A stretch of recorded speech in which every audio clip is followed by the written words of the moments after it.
Welcome! In this video, we will discuss add-in features within the Geotab Drive app. Add-in features are simply just extra options within the app that can be very helpful for drivers. It's important to note that add-in features that you might have are dependent upon what your company has set up for you. A few of the commonly used add-ins are things like messages, ELD info, fuel tracker, just to name a few. Please note that this is simply just a sample of a few of the add-in options available. It is possible that you may or may not use these particular features. You might even have additional features that we're not showing here.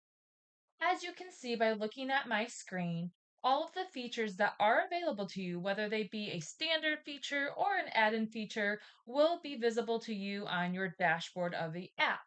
Additionally, any add-in features that are available to you can be found in a list under the More Options on that floating toolbar.